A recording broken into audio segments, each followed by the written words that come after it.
আয়াত দেখেন, আল্লাহ বলছেন, হে নবী মুহাম্মদ সাল্লাম, তুমি বলো মানুষদেরকে, কুল ইন্নামা আনা বাশারুম মিসলুকুম ইউহা ইলাইয়া আন্নামা ইলাহুকুম ইলাহুন ওয়াহিদ ফামান কানা ইয়ারজু লিকা রাব্বিহি ফালইয়ামাল আমালান সালিহান ওয়া লা ইউশরিক বিইবাদাতি রাব্বিহি আহাদা। হে নবী, তুমি বলো যে আমি তোমাদের মতনই একজন মানুষ। তোমাদের মতন একজন মানুষ বলতে তোমাদের যেভাবে সৃষ্টি হয়েছে আমারও সেভাবে সৃষ্টি হয়েছে। তোমরা যে খাদ্য পানীয় গ্রহণ করো আমিও সেই খাদ্য পানীয় গ্রহণ করি।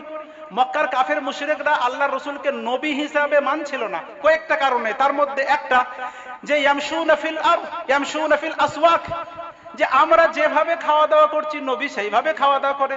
আমরা বাজার হাটে গিয়ে বাজার হাট করে নিয়ে আসছি, নবী সাল্লাল্লাহু আলাইহি ওয়াসাল্লাম তিনিও বাজার হাট করে নিয়ে আসছেন। তো আমাদের মতনই মানুষ। আল্লাহ লাউলা উনজিলা ইলাইহি মালাক, আমাদের উপর একটা ফেরেশতা কেন অবতীর্ণ করলো না? নবী হিসাবে আমরা তাকে মানতাম। তাহলে মক্কার কাফের মুশরিকরাও তারা কিন্তু বিশ্বাস করছে যে নবী মুহাম্মদ সাল্লাল্লাহু আলাইহি ওয়াসাল্লাম একজন মানুষ ছিলেন আপনার আমার মতন। আর আপনি কোন প্রকৃতির মুসলমান যে আপনি মুহাম্মদ সাল্লাল্লাহু আলাইহি ওয়াসাল্লামকে মানুষ হিসেবে মানতে চান না? আপনি বলেন মুহাম্মদ সাল্লাল্লাহু আলাইহি ওয়াসাল্লাম নূরের তৈরি, তো আপনি বাড়িতে গিয়ে এই আয়াতটা পাঠ করেন। আপনার যে সূরাটা মুখস্থ আছে সূরা ৩, লাকাদ খালাকনাল ইনসানা ফি আহসানি তাকওয়িম, আমি মানুষদেরকে সর্বোত্তম করে সৃষ্টি করেছি। যদি আপনি এই আয়াতকে বিশ্বাস করেন তাহলে নবীকে কোনোদিন নূরের তৈরি এটা আপনি মানতে পারেন না। যখনই আপনি মানবেন নবী নূরের তৈরি, তার নবীকে আপনি নিচে নামিয়ে দিলেন, আপনি সম্মান দিলেন না। এই ধরনের বহু কথা আছে যে কথাগুলো বিশ্বাসের সাথে কিন্তু সম্পৃক্ত, আমলের সাথে নয়, মানে কার্যক্ষেত্রে নয়। এই বিশ্বাসের জগতে যদি আপনার গলত থাকে, ভুল থাকে, তাহলে আপনার নামাজটা কবুল হবে না। আপনি ভাবলেন যে আল্লাহ হাজির নাজির, এই শব্দটা ভুল, এই শব্দটা ভুল। আল্লাহ হাজির না, ভুল এটা। আপনাকে হয়তো মনে হবে আমি এটা বাড়াবাড়ি করছি না। আপনি এই কথাটা শুনেন, গবেষণা করেন 2 মাস 3 মাস, আল্লাহ হাজির, এখানে হাজির উপস্থিত আপনার আমার মাহফিলে, নাউজুবিল্লাহ মিন যালিক। কোরআন বলতে সূরা তাহা, আর রহমানু আলাল আরশি ইস্তাওয়া, আল্লাহ সমাসীন রয়েছেন আরশে আজিমে। তা আল্লাহকে আপনি এখানে হাজির ভাবলেন কি করে? আল্লাহ হাজির, উপস্থিত কোন দিক দিয়ে? আল্লাহ জ্ঞানের দিক দিয়ে। আয়াতুল কুরসি আপনার মুখস্থ আছে। আয়াতুল কুরসির মাঝে একটা অংশ রয়েছে, ইয়ালামু মা ফিস সামাওয়াতি ওয়া মা ফিল আরদ ওয়াসিআ কুরসিয়ুহুস সামাওয়াতি ওয়াল আরদ ওয়া লা ইউহিতুনা বিইলমিহি। তার জ্ঞানের বাইরে কোনো কিছু নাই। তো জ্ঞানের দিক দিয়ে তিনি সেখান থেকে আমাদের কথা শ্রবণ করছে, আমাদেরকে দেখছেন, এটা বিশ্বাস করতে হবে। তা বলে আপনি আল্লাহকে এখানে উপস্থিত ভাববেন। যদি কোনো ব্যক্তি ভাবে যে আল্লাহ এখানে উপস্থিত আছেন, তাহলে কিন্তু তার ভাবনাটা অন্যরকম। সম্মানিত উপস্থিতি, যারা চেয়ারে বসে আছেন, চেয়ারে বসার মতন যাদের পরিস্থিতি, হয়তো কোমরে ব্যথা, মেঝেতে বসতে পারছেন না, একমাত্র তারা বসবেন। বাকি একটু সামনে চলে আসেন। আমি স্বেচ্ছাসেবী সেবকদেরকে একটু দৃষ্টি আকর্ষণ করব যে রাস্তায় ঘোরাফেরা করছে কিছু মানুষ, ওদেরকে একটু সামনে পাঠিয়ে দেন। মা বোনদেরকে বলবো আপনারা আলোচনা মনোযোগ সহকারে শুনবেন। তো সম্মানিত উপস্থিতি, আমরা এই প্রকার শিরকগুলোকে চিহ্নিত করব। এই প্রকার শিরকে আপনার আমার মাঝে বেশি উপস্থিত রয়েছে। তার কারণটা কি? আসলে কোরআনের কিছু আয়াত আপনি আমার মতন, আপনার মতন, আমরা নিজেদের মতন ব্যাখ্যা করে থাকি। কোরআনে একটা আয়াতে সূরা জারিয়াতের একটা অংশে বলছেন, ওয়াফি আনফুসিকুম আফালা তুবসিরুন, তুমি কি জানো না, তুমি কি লক্ষ্য করো না আমি তোমার মাঝে রয়েছি, তুমি দেখতে পাও না আমাকে? কে বলছে? আল্লাহ বলছে। তা আল্লাহ আপনার মধ্যে আছে, আপনার ভেতরে, আমার ভেতরে আছে নাকি? না, এটা বুঝাইতে চান নাই আল্লাহ রাব্বুল আলামিন। আল্লাহর রাসূলের সাহাবীরা এ ব্যাখ্যা করেন নাই। এখানে তোমার মাঝে আমার মাঝে বলতে আল্লাহ, আপনার আমার মাঝে আল্লাহ আছেন তার সৃষ্টিগত দিক দিয়ে। মানুষকে কে সৃষ্টি করলো? কোন ডাক্তার বিজ্ঞানী কেউ আজ দাবি করেছে যে মানুষকে আমরা সৃষ্টি করেছি, তৈরি করেছি? আকাশ জগৎটা কে সৃষ্টি করলো? এত বড় আকাশ জগৎ দেখেও তুমি আল্লাহকে চিনতে পারো না, জানতে পারো না? সম্মানিত উপস্থিতি, তো এই আলোচনাগুলো আপনাকে আমাকে শুনতে হবে। আপনি আমি শুধু ভাবি যে মূর্তির সামনে, ঠাকুরের সামনে গিয়ে একটা সিজদা দিলাম মানে আমি কাফের হয়ে গেলাম। না, এটাই শুধু কাফের নয়। আপনার এই ধরনের আকীদা বিশ্বাসগুলো যদি গলদ থাকে, আল্লাহর ব্যাপারে, আল্লাহর রসুলের ব্যাপারে, ফেরেশতাদের ব্যাপারে, তাকদীরের ব্যাপারে, ভাগ্যলিপির ব্যাপারে, এগুলো যদি গলদ থাকে, ভুল থাকে, তাহলে আপনার নামাজ রোজা কিছু কবুল হবে না। এগুলো সব শিরকে পরিপূর্ণ। আল্লাহ রাব্বুল আলামিন সূরা ইউসুফের একটা আয়াতের মধ্যে বলছেন, ওয়ামা ইউমিনু আকসারুহুম বিল্লাহি ইল্লা ওয়া হুম মুশরিকুন। আজকে সকালে আপনাদের কাজী এই জনাব কাজী মহিদুল ইসলাম রমজান সাহেব উনি বলছেন সব মানুষই তো মুশরিক, তাহলে কাফের। আপনি যেভাবে বলছেন, তো আমি বললাম, আমি বলছি না, এটা আল্লাহ বলছে। সূরা ইউসুফের এই আয়াতটা আমি তেলাওয়াত করলাম যে ওয়ামা ইউমিনু আকসারুহুম বিল্লাহি ইল্লা ওয়া হুম মুশরিকুন। আল্লাহ কি বলছেন? অধিকাংশ মানুষ আল্লাহকে বিশ্বাস করার পরেও তারা মুশরিক। আল্লাহকে বিশ্বাস করে তারপরেও সে মুশরিক। কোন জায়গায় সে মুশরিক হচ্ছে, কোন জায়গায় শিরকে করছে, আপনাকে চিহ্নিত করতে হবে। সম্মানিত উপস্থিতি, আমি আর আলোচনা দীর্ঘায়িত করছি না, আমরা একটু মনোযোগ সহকারে শুনবো। আমি বিশেষ করে বলছি, ইনি আপনাদের গ্রামের একজন সন্তান। যখন গ্রামের কোনো একটা ছেলের গ্রামে বিয়ে হয় একটা মেয়ের সাথে, তো সেই পুত্র বধূটাকে গ্রামের লোকেরা কিন্তু মূল্যায়ন করে না। এই গ্রামের মেয়ে কি আর দেখবি, কথা একটা আছে কিন্তু। তো অনেক সময় আমরা দেখি যে বাইরের চেয়ে গ্রামের সেই বউটা কিন্তু অনেক মূল্যবান হয়, তার চলাফেরা, তার উঠা বসা, তার আচার ব্যবহার, তার সবকিছু। তো গ্রামের সন্তান বলে আপনি হয়তো ভাবছেন আমাদের মাঝেই ছিল, সে আর কোরআন হাদিস কতটুকু জানে, কিন্তু সে যতটুকু জানে সেই জানাটুকু আপনার মধ্যে আছে কিনা না একটু নির্ণয় করেন। তিনি যে কথাগুলো বলছেন কোরআন হাদিস সম্মত হচ্ছে কি হচ্ছে না। আজকে দীর্ঘ 6টি বছর তিনি একটা জায়গায় দাঁড়িয়ে আছেন যে রফউল আদাইন করতে হবে, পায়ের সাথে পা মিলিয়ে নামাজ পড়তে হবে, ওয়ালা যাল্লিন বলার পরে জোরে আমিন বলতে হবে, নবীকে হাজির নাজির ভাবা যাবে না, মিলাদুন নবী করা যাবে না, এই করা যাবে না, ওই করা যাবে না। আমি বলছি তিনি তো, আপনি যদি ভাবেন পাগল, তা তিনি পাগলের মতন তো বলে যাচ্ছেন। তো সেই পাগলটাকে যে মক্কার লোকেরা আল্লাহ রসুলকে বলেছিল একটা মজনুন, পাগল, আমি বলবো আপনাদের কথাই তিনি যদি পাগল হন, তাহলে ইমানি দায়িত্ব কর্তব্য সেই পাগলটাকে সুস্থ করা, সেই পাগলটাকে সাহায্য করা। আর সাহায্য যদি না করেন, সহযোগিতা যদি না করেন, তাহলে আপনারা পাগলামি করছেন। এতদিন পর্যন্ত তিনি 6 থেকে 7 বছর একটা আকীদা বিশ্বাস নিয়ে চলাফেরা করছেন। তিনি ইউটিউবের সামনে এসে খুতবার মাধ্যম দিয়ে, বিভিন্ন জায়গায় আলাপ আলোচনা করার মাধ্যম দিয়ে চ্যালেঞ্জ করছেন যে আসেন, ফুরফুরার যে সমস্ত সম্মানিত পীররা আছেন, সে আব্বাস সিদ্দিকী হোক, তোহা সিদ্দিকী হোক, আর অন্যান্য পীর সাহেবরা আছেন, আপনারা আসেন, আমরা বসবো, আলোচনা করব। যদি আপনাদের কাজকর্ম যদি কোরআন হাদিস সম্মত হয় আমরা গ্রহণ করব, আর আজ যদি না হয় বর্জন করতে হবে। সম্মানিত উপস্থিতি, সুতরাং আমি গ্রামের বিশেষ করে মা বোনদের দৃষ্টি আকর্ষণ করছি যে কথাগুলো একটু আমরা সার্টিফাই করার জন্য, যাচাই করার জন্য শুনি। যে আজকে আমাদের গ্রামের সন্তান হিসাবে আমরা শুনবো না, বরং একজন দায়ী, একজন আলোচক, তিনি কোরআন হাদিস স্টাডি করেছেন, অর্থাৎ তার কথাগুলো আমরা দেখি না। যদি না দেখেন, কাল কিয়ামতের মাঠে এই আজকের আলোচনাটাই আপনাকে জাহান্নামে নিক্ষেপ করার জন্য আল্লাহর দলিল হিসাবে যথেষ্ট হয়ে যাবে। আপনি বলবেন এত বড় কথা বলছেন, আল্লাহ কোনো বান্দাকে জাহান্নামে নিক্ষেপ করতে পারবে না যতক্ষণ পর্যন্ত তার কাছে সত্য আলো না পৌঁছাবে। তাহলে তিনার মাধ্যম দিয়ে সত্য আলোটা কিন্তু আল্লাহ পৌঁছে দিচ্ছেন, আপনি কিন্তু অহংকার করে তার কথা মানছেন না। আর এই সত্য কথা মনোযোগ সহকারে না শোনার কারণে অধিকাংশ মানুষ জাহান্নামে যাবে। সূরা মুমিনুন সূরা মুলকের একটা অংশে আল্লাহ বলছেন, ওয়াকালু লাউ কুননা নাসমাউ আও নাকিল মা কুননা ফি আসহাবিস সাঈর। যদি আমরা পৃথিবীর ওই দায়ীর, ওই বক্তার, ওই শেখের কথা যদি মনোযোগ সহকারে শুনতাম, তাহলে আজকে আমরা জাহান্নামের অন্তর্ভুক্ত হতাম না, আজকে জাহান্নামের এই দাউ দাউ আগুনে পড়তাম না। এই বাচ্চা, এই পাশে যারা আছেন একটু বন্ধ করেন, ওরা খেলা করছে, তো তোরা এদিকে শোনো, বসো। চেয়ারে যাদের বসার দরকার নাই বসবেন না, সামনে চলে আসেন, আর একটু জমায়েত হয়ে বসেন। রাস্তায় যারা ঘোরাফেরা করছেন আপনারা চলে আসবেন। আমি আর আলোচনা দীর্ঘায়িত করছি না। গ্রামের মা ও বোনদের ভাইদের কাছে আমার একটা আবেদন, বাইরে থেকে যারা এসেছেন আপনারা আলোচনা শুনেন। কালকে গিয়ে হয়তো আপনি মসজিদে গিয়ে সমালোচনা করবেন, এই আলোচনার বিরুদ্ধে কথা বলবেন, আপনার আলেম মাওলানা বিরুদ্ধে কথা বলবে, আপনি বিরুদ্ধে যাবেন না, পক্ষে যাবেন না, কিন্তু আপনি সার্টিফাই করবেন, যাচাই করবেন যে আমরা এই আইমা পাহাড়পুরে জনাব কাজী মঈদুল ইসলাম সাহেবের মুখ থেকে যে কথাগুলি শুনলাম, আসলে কথাগুলো সত্য না মিথ্যা, এই সত্য মিথ্যা যাচাই করতে করতে যদি আপনার মৃত্যু হয়ে যায়, ইনশাআল্লাহ আপনি 100% জান্নাতে যাবেন। আর যাচাই না করে যা করছি তাই করব যদি মৃত্যুবরণ হয়, তো 100% জাহান্নামে যাবেন।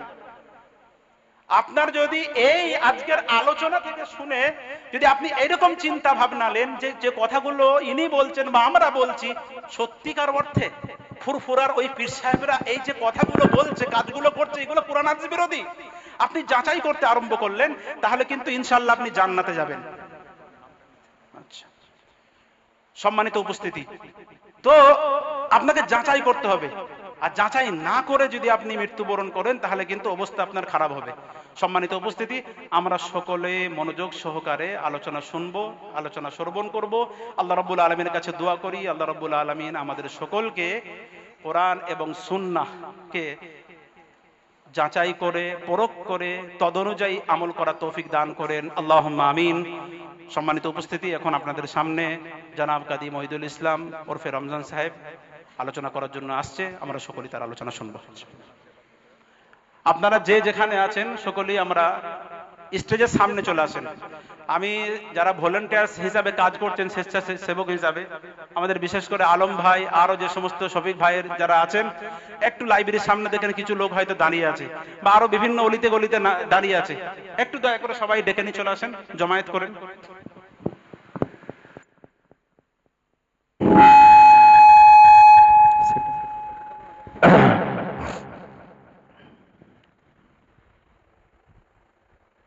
এটা প্রয়োজন নেই। আসসালামু আলাইকুম ওয়া রাহমাতুল্লাহি ওয়া বারাকাতুহু।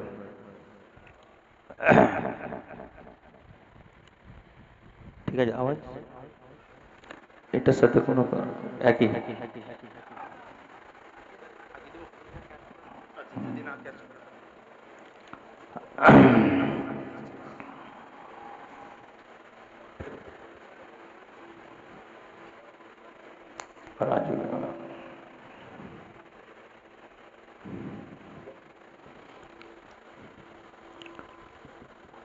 أعوذ بالله من الشيطان الرجيم.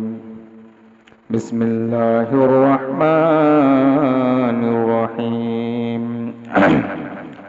الحمد لله رب العالمين.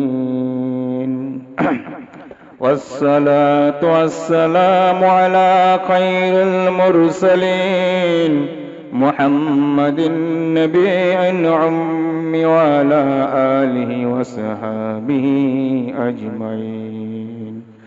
سبحانك لا علم لنا إلا ما علمتنا إنك أنت العليم الحكيم.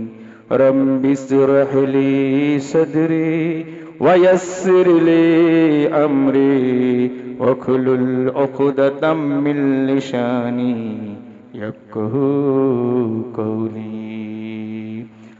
يا أيها الذين آمنوا لا تخونوا الله والرسول وتخونوا أماناتكم وأنتم تعلمون. أما بعد، فإن خير الحديث كتاب الله وخير الهدي هدي محمد صلى الله عليه وسلم وشر الأمور محدثاتها وكل محدثات بدعة وكل بدعة ضلالة وكل ضلالة في النار. فقد قال الله تعالى في القرآن الكريم: أعوذ بالله من الشيطان الرجيم. بسم الله الرحمن الرحيم. উপস্থিত ইসলাম দরদি ব্রাদান মিল্লাত, সমস্ত প্রশংসা, গুণগান, কৃতজ্ঞতা, শুকরিয়া মহান আল্লাহ রাব্বুল আলামিনের জন্য, যার একান্ত রহমত ও দয়ায় আমরা একত্রিত হয়েছি। এই জন্য আমরা সংক্ষিপ্ত করে শুকরিয়া করে বলি আলহামদুলিল্লাহ। অগণিত দরুদ ও সালাম বর্ষিত হোক মানবতার মুক্তির দূত শ্রেষ্ঠ মানব রাসূল আকরাম সাল্লাল্লাহু আলাইহি সাল্লামের উপর। আল্লাহুম্মা সাল্লি আলা মুহাম্মাদিন ওয়া আলা আলি মুহাম্মাদিন কামা সাল্লাইতা আলা ইব্রাহিম ওয়া আলা আলি ইব্রাহিম ইন্নাকা হামিদুম মাজিদ। আল্লাহুম্মা বারিক আলা মুহাম্মাদিন ওয়া আলা আলি মুহাম্মাদিন কামা বারাকতা আলা ইব্রাহিম ওয়া আলা আলি ইব্রাহিম ইন্নাকা হামিদুম মাজিদ। আমরা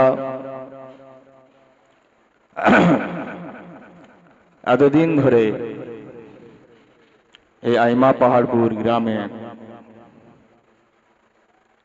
যে পদ্ধতিতে আমরা আমল করেছি, যে পদ্ধতিতে আমরা ইবাদত করতাম,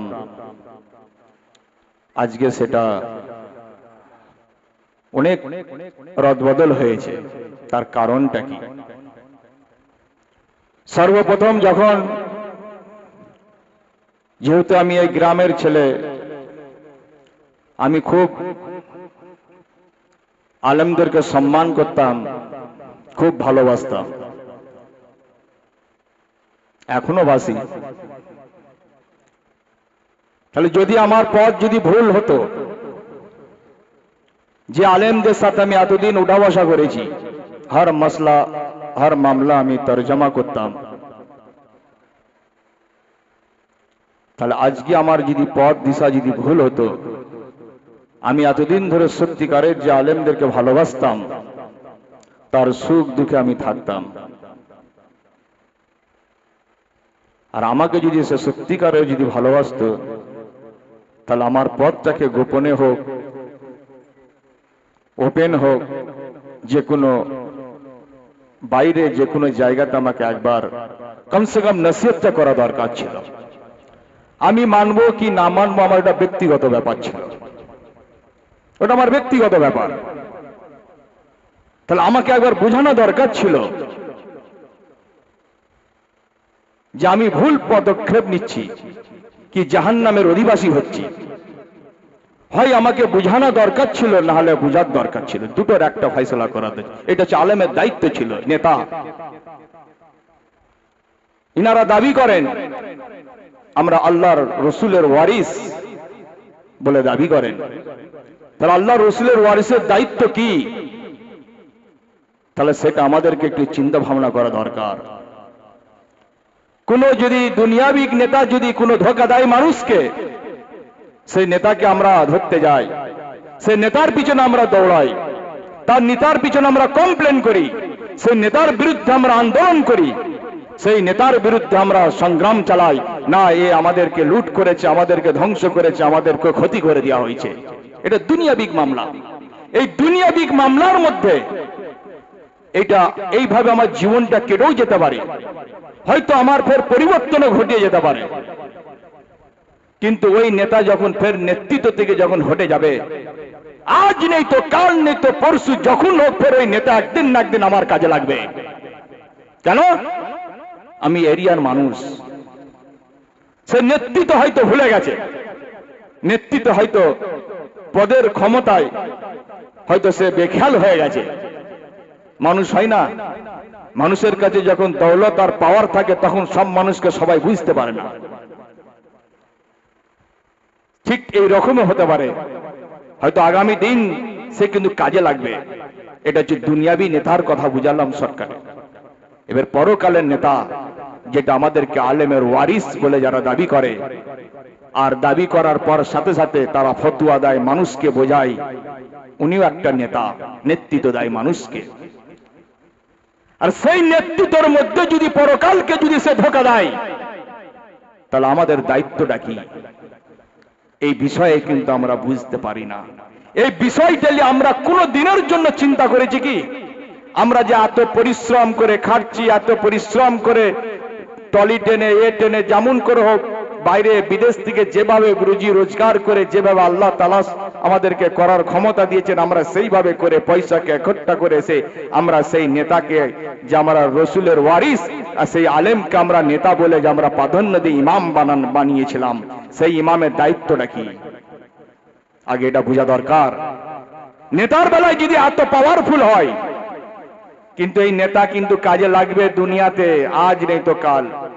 আজকে এখানে ঝগড়া আছে, কালকে চলে যান মশাটে গিয়ে, ডানকুনিতে গিয়ে যদি আমি আটকে যাই, যদিও দেখে ফেলো ওই নেতা যে আমার গ্রামের লোক অমুক ব্যক্তি আটকা পড়ে গেছে, কমসে কম কিছু না হলেও কিন্তু কথার সাহায্য সে করে সেখান থেকে তুলে আমাকে আমার জায়গায় পৌঁছাবে। আর যেই নেতা আমাদেরকে ধোঁকা দিচ্ছে, যে ইমাম বলে দাবি করেন যারা, কাল কিয়ামতের হাসরের ময়দানে যেদিন বুঝতে পেরে যাবে ইনি আমাকে ধোঁকা দিয়েছে, ওই নেতাকে কোনোদিন খুঁজে পাওয়া যাবে না। এইটা আমাদেরকে আগে ভাবতে হবে। আমার বিরোধিতা করে কিছু লাভ হবে না। আমার দায়িত্ব, আমাকে আল্লাহ যতটুকু বলার ক্ষমতা দিয়েছেন, হয়তো বলার মধ্যে, ভাষার মধ্যে আগে পিছে হয়ে যেতে পারে। কেন? আমি তো মাদ্রাসায় পড়ি না, আমি তো কোয়াক ডাক্তার। তো কোয়াক ডাক্তারকে নিয়ে যদি এত সমস্যা বেড়ে যায়, এই সার্জনকে যদি ওপেন না বানা হয় তাহলে কি হবে? তাহলে এরা কোথা থেকে পাবে? এখন তো এই গ্রামে সার্জেন নয়, এখন তো কোয়াক ডাক্তার চালাচ্ছে, তার কোনো সার্টিফিকেট নাই। তাকে নিয়ে যদি এত সমালোচনা হয়, এত আন্দোলন হয়, সমস্ত ভিন্ন ভিন্ন কেসে একত্রিত করে, যেমন বল না, ওয়াকুল জাআল হক ওয়া জাহাকাল বাতিল ইন্নাল বাতিলা কানা যাহুকা। যখন কোন জায়গাতে সত্য প্রবেশ করবে, বাতিল তখন টাকরার হবে, বিলুপ্ত হতে থাকবে। আর বাতিল যখন বিলুপ্ত হবে, সমস্ত বাতিলকে একত্রিত হতে হবে, নাহলে সেও দাঁড়াতে পারবে না। তার নমুনা কিন্তু আমি গ্রামে দেখেছি। আর এই দেখার জন্য, সবুজ হওয়ার জন্য, যার জন্য এত পাওয়ার, এটা পয়সার অহংকারের কথা নয়, এটা পয়সার অহংকারের কথা আমি বলি না। আমি কথা বলছি, এটা আমার সবুজ, আমার চোখে দেখা। সমস্ত দল ভিন্ন ভিন্ন ছিল, সমস্ত গ্রুপ আলাদা আলাদা ছিল, একে কাফের, ওকে কাফের, এর সাথে ওর সাথে ব্যাপার। একটা কোয়াক ডাক্তারকে, একটা সামান্য লঞ্জু পঞ্জুকে ধরার জন্য কত রকম প্রচারণা চলছে গ্রামের মধ্যে, কিন্তু সমস্ত প্রচারণা ফেল হয়ে যাচ্ছে। কেন?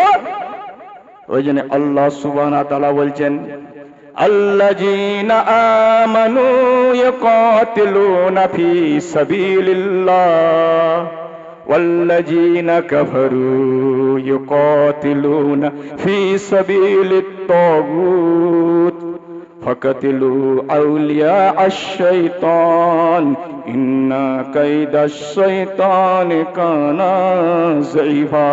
সূরা নিসার মধ্যে 76 নম্বর আয়াত আল্লাহ সুবহানাহু ওয়া তাআলা বললেন, যারা আল্লাহর সংগ্রাম করে, আল্লাহর পক্ষ থেকে যারা কথা বলে, আল্লাহর কোরআন থেকে যারা কথা নাই, রাসূলের কথার উপর যারা দাঁড়ায়, তারা সব সময় তাদের লড়াই হবে, তাদের সংগ্রাম হবে আল্লাহ রাসূলের প্রতি দিকে খেয়াল থাকবে, আর কোনো দিকে খেয়াল থাকবে না। যারা মানুষের প্রতি বিশ্বাস করে, যারা মানুষের ইবাদতের সাথে, আল্লাহর দ্বীনের ইবাদতের সাথে যখনই তারা মানুষের ইবাদতকে তারা মিশ্রিত করে ফেলে, সেই লড়াইটা হবে শয়তানের পথে লড়াই। ওই লড়াইটা হবে শয়তানের পথে লড়াই। আল্লাহর দ্বীনের সাথে যখনই মানুষের মতকে পোষণ করে দেওয়া হয়, সেই লড়াইটা হবে, কিন্তু আল্লাহর পথে লড়াই কোনোদিন হতে পারে না। ওই লড়াই হবে কার? শয়তানের পথে লড়াই। তবে শয়তানকে তো দেখতে পাওয়া যায় না। যে শয়তান, আল্লাহ সুবহানাহু ওয়া তাআলা কোরআন মাজিদের মধ্যে সূরা নিসা 76 নম্বর আয়াতের মধ্যে বলছেন, যারা পরিচালনা করছেন, যারা ওইগুলোকে সহযোগিতা করে আগে বাড়াচ্ছেন, যে সংগ্রাম করে যেটা চালাচ্ছে গ্রামের মধ্যে, যে কোনো জায়গার মধ্যে, এইটা হচ্ছে শয়তানের সেই হৃদয়গণের, ওরা হচ্ছে বন্ধু। ওর এই বন্ধুদের সাথে এরাই হচ্ছে সেই তার সাথী। এদের সংখ্যা কিন্তু বহুত বড় হবে। আল্লাহ বলছেন, এই আমাকে রাগ করে, আমাকে গালাগালি করে, আমাকে টন কেটে, আমার নামে কেস দিয়ে আমার বিরুদ্ধে যত যেতে থাকবে, তত কিন্তু আমার গোড়া মজবুত হতে থাকছে।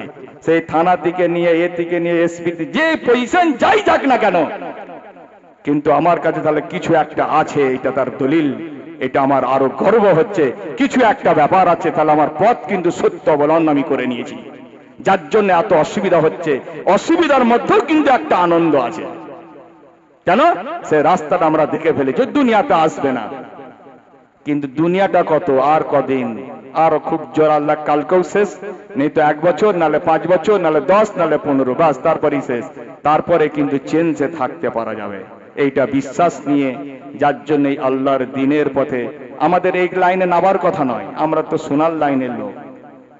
এই আলেমরা না বলার কারণে আজকে আমাদেরকে দিয়ে হয়তো আল্লাহই বলাচ্ছেন, এই আমার তাগত নয়। কেন আমি তো পড়াশোনাই করি না। তাহলে যে আল্লাহর সুবহানাহু ওয়া তাআলা বলছেন শয়তানের কৌশল হবে, বহু সংখ্যায় বড় হবে, কিন্তু কৌশলটা হবে অতি দুর্বল। যতই প্ররোচনা করুক না কেন, যতই সংগ্রাম করুক না কেন, আসবে যাবে, কিন্তু ফের অন্যজনকে ধরতে হবে। ফের একে দিয়েও যখন হবে না, ফের অন্যজনকে আনতে হবে। কত চেঞ্জ করবে? চেঞ্জ করতে করতে করতে একদিন দেখবে নিজেই দেখবে চেঞ্জ হয়ে গেছে। হয়তো এটাও হতে পারে আল্লাহ তাকে গ্রহণ করে নিতে পারে। কেন সর্বপ্রথম আমাকে যে সহি আকীদাকে প্রথম ভ্রষ্ট করার জন্য আমি তৈরি হয়েছিলাম এই গ্রামের মধ্যে। তা আমাকে ইউজ করতে করতে করতে করতে আমি এমন জায়গায় চলে এলাম যে অন্ধকার থেকে ফের আলোতে আমি ফের আল্লাহ সুবহানাহু আল্লাহ বলছেন মান ইয়াহদিহিল্লাহু ফাহুয়াল মুহতাদি ওয়া মান ইউদলিল ফাউলাইকা হুমুল খাসিরুন। সূরা আরাফ 178 নম্বর আয়াতের মধ্যে আল্লাহ বলছেন, যখন আমি কাউকে পছন্দ করি, যাকে আমার ভালো লাগে, তাকে আমি হেদায়েতের দিকে টানতে টানতে তাকে আমি পুরো হেদায়েত দান করে দিই, আর ইসলামের বলারও তাকে ক্ষমতা দিই। আর যাকে পছন্দ করি না, তাকে আমি তাগুতের শক্তি দিই, তাকে স্ট্রং করে রেখে দিই। সে ভাবছে আমি খুব ভালো আছি, কেন সে ক্ষতিগ্রস্ততার মধ্যে আছে, বুঝতে পারবে না। তাহলে যদি সত্যিকারের যদি আমি ইমামদেরকে ভালোবাসতাম, ভালোবেসেছিলাম, তা আমাকে যদি কেউ ভালোবাসতো, তাহলে কিন্তু আমাকে একবার পথটা দেখাতো।